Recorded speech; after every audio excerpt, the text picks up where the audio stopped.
One man brought Rome to the edge of destruction, with elephants and genius. History remembers the victors, but tonight we dig deeper into the forgotten, the forbidden, and the truly terrifying. This is Legends and Crowns. There is a story the Romans themselves told, half in awe and half in terror. A boy of 9, in the great city of Carthage, stands before an altar with his father and swears a sacred oath, never to be a friend of Rome.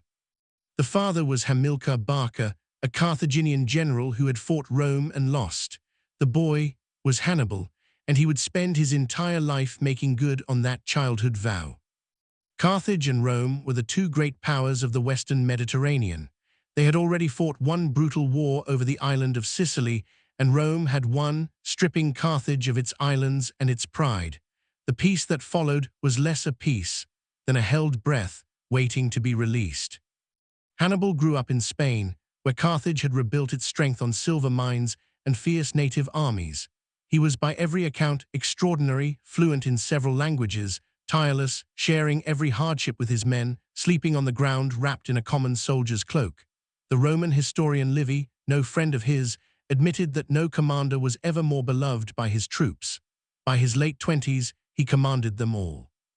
And in 218 BC, he found his war and did something no one believed possible. He decided to attack Rome, not by sea where Rome was strong, but over land, over the mountains. He would bring the war to Italy itself. To reach Italy, Hannibal had to cross two mountain ranges, the Pyrenees and then the Alps, with an army of tens of thousands and a contingent of war elephants. The Alpine crossing became legend. It was autumn, the passes already choking with early snow. Hostile mountain tribes rolled boulders down on the column and ambushed the rearguard. Paths gave way beneath men and animals. Where the trail was blocked by rockfall, the engineers had to heat the stone with fire and crack it apart.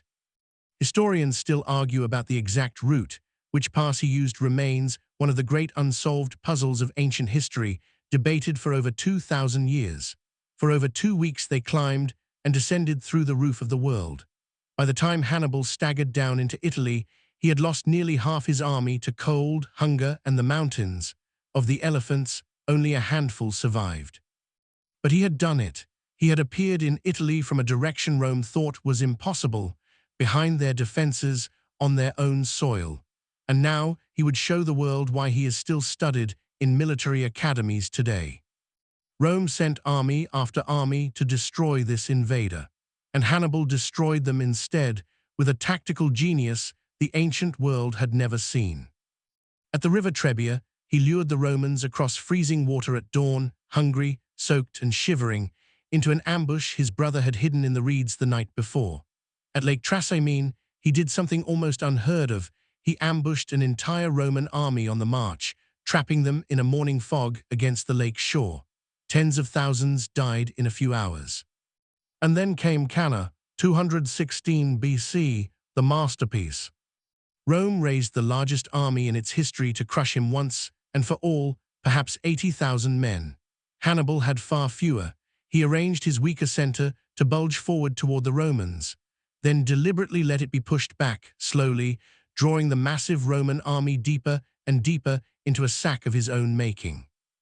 Then his cavalry, having swept the field, closed the trap from behind. His veteran African infantry folded in from the sides. The largest army Rome had ever fielded was surrounded completely, pressed so tight the men could barely lift their weapons. Followed was not a battle, it was an annihilation. By the end of a single day, tens of thousands of Romans lay dead in the dust. By some ancient counts, nearly the whole army. It remains one of the deadliest single days of combat in all of human history. More men may have died at Cannae in an afternoon than on the worst days of far more modern wars. And Cannae is still the word commanders use for the perfect battle of encirclement, studied by generals into the 20th century. After Cannae, by every logic of the ancient world, Rome should have surrendered. Its army was shattered. Its allies were wavering. Hannibal was loose in Italy, undefeated. And Rome refused. This is the part the Romans were proudest of. When a Carthaginian envoy came to discuss ransoming the prisoners, the Senate refused even to meet him. They would not negotiate. They would not break. They even armed slaves to refill the legions and forbade the word peace from being spoken, a defeat that would have ended any other state. Rome simply refused to accept. Instead, they turned to a new and humiliating strategy devised by a general named Fabius. Never fight Hannibal in a great battle again. Shadow him, harass him, cut off his supplies, deny him the decisive victory he needed, and let time and Italy wear him down.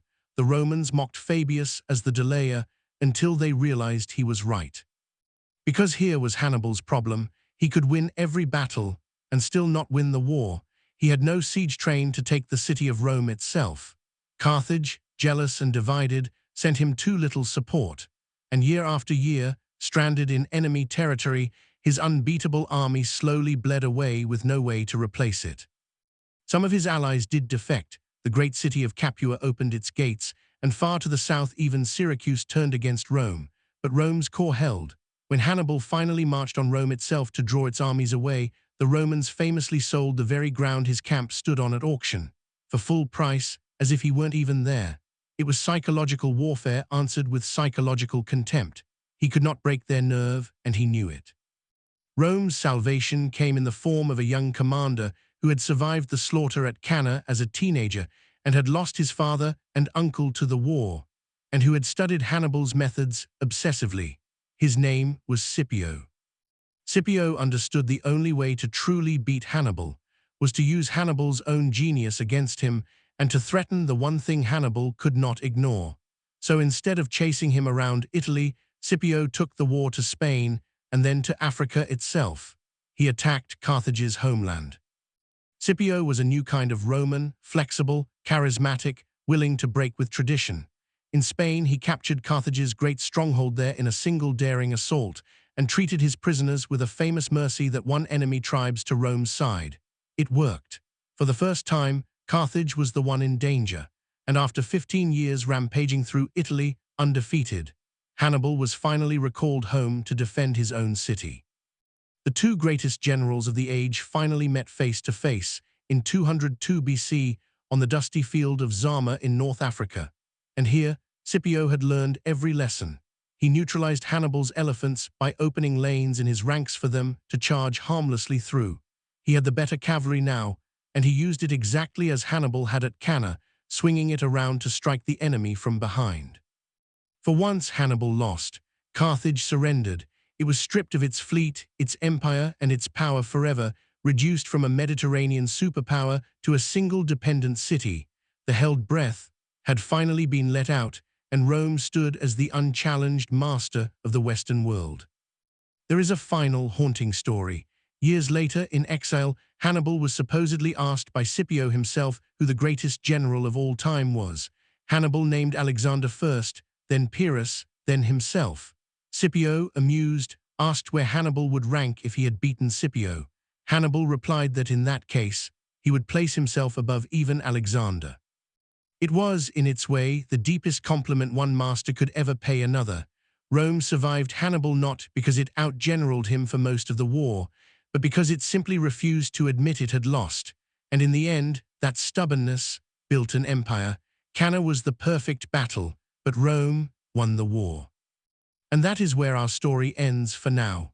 If these stories from the ancient world stirred something in you, consider subscribing. Every week, we unearth legends the world has tried to bury. Until next time, remember, the past is never truly gone.